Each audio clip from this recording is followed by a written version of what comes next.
अस्सलाम वालेकुम गाइस, कैसे हैं आप? आपको पता होगा कि हैदर ने मुझे इंट्रोड्यूस किया था इस चैनल पर। तो मेरा नाम एहसन है, तो इस भाई का नाम है वलीद। तो आज हम अपना नज़रिया पेश करना चाह रहे हैं, तो वलीद भाई ने अपना एक नज़रिया पेश करना है। तो बताएं वलीद भाई, आपका नज़रिया क्या है? हम आज बात करने जा रहे हैं एसआईएत के ऊपर। एसआईएत के बारे में मैं कैसे सोचता हूँ। तो एसआईएत एक फितना होता है ना, फितना हर दौर का फितना होता है। हमारा दीन हमें आज के दौर में जो से फितने आने हैं, जो उससे पहले फितने हैं और जो आने वाले हैं, वो सारे बता चुके हैं। तो मैं सोचता हूँ एसआईएत जो सी है वो है तो एक किस्म का इस्लाम ही, मतलब कि वो प्रे करते हैं, एक खुदा को अपनी तरफ से मानते हैं, जो चीज़ें करने हैं। मैं समझता हूँ कि उस वक़्त के जो दौर था ना, उस वक़्त जो लोग थे, उन्होंने इस्लाम तो काफ़ी अच्छा जा रहा था क्योंकि साइता हक था, ठीक है, कुर्बानियाँ दी गई, उस टाइम ये दौर चल रहा था। लेकिन उस वक़्त शैतान का फितना तो हर दौर में होता है। हाँ, फितना ऐसा ही है। फितना हर दौर में होता है। तो उस टाइम क्या फितना बनाया गया कि हम हज़रत ईसा अलैहिस्सलाम को ना, लोगों ने खुदा मानना शुरू कर दिया। हाँ क्योंकि मुसलमानों के बीच स्टार्ट से ये चीज़ है कि बीच में कुछ मुनाफिक लोग भी होते हैं। मुनाफिक का लफ्ज़ है ना, जी जी, वो उन मुनाफा। लोगों के लिए इस्तेमाल था कि वो लोग सफ़ों में आगे होते थे लेकिन खुदा में यकीन नहीं होता था उनका। तो ऐसे ही लोगों ने, मेरा ये सोचना है कि उस टाइम हज़रत ईसा अलैहिस्सलाम को खुदा बना दिया कि ये लोग जो राइट है, जो हक और सच है, उससे अलग हो जाए। और वही चीज़ हुई, उसमें वो कामयाब हो गए। कि जैसे ईसाईयत है, उसमें हज़रत ईसा अलैहिस्सलाम को मानते हैं, ठीक है। हज़रत ईसा अलैहिस्सलाम कौन है? हमारे नबी हैं। उन्होंने क्या बताया कि एक खुदा है, उसको मानना है। मेरे पास मौज़ूद है, वो किसके दिए गए हैं? एक खुदा के।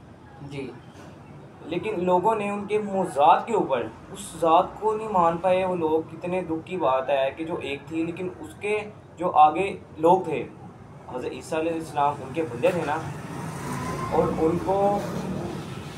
और उनको ये चीज़ हज़रत ईसा अलैहिस्सलाम को अल्लाह ने दी, जी ठीक है।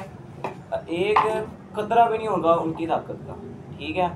लेकिन लोगों में ये फितना फैलाया गया, हज़रत ईसा अलैहिस्सलाम को खुदा माना गया। और आज के दौर के बीच भी ये फितना ज़िंदा है कि इतनी कोशिश की जा रही है लोगों को इस्लाम से पीछे हटाने में। इस्लामोफोबिया अमेरिका के बीच हो गया कि लास्ट टाइम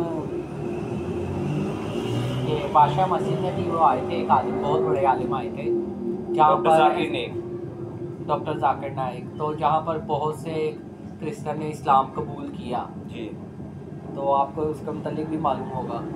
जी मैंने देखा है।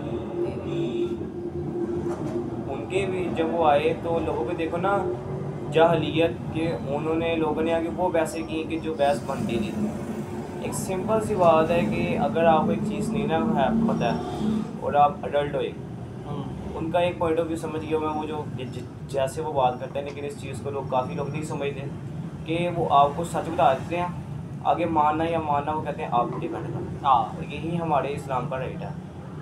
साफ साफ से कहा गया है कि दीन को मुश्किल के यार, ये हमारा दीन मुश्किल पड़ा है। हाँ साफ साफ सी बात है कि अगर आप अडल्ट नहीं हो, उससे पहले आपसे जो चीज़ें होती हैं वो किसी खाते में नहीं आती। उसके बाद आपको सोचने की तो अक्ल है ना कि सच क्या है, हक क्या है, झूठ क्या है और शैतानी क्या है। मेरा ख्याल है कि हमने, इस्लाम बहुत आसान मज़हब है, हमने खुद मुश्किल बनाया हुआ है। हमने खुद मुश्किल बनाया हुआ है। अब जैसे ना, उन्होंने वो यही बात करते हैं, कोई भी है वो सिर्फ उसे बताते हैं कि ये सच है, हाँ ठीक है। अगर आप इस चीज़ को नहीं मानते तो ये आपकी मिस्टेक है, इसमें इस्लाम कुछ नहीं कर सकता। हाँ जी।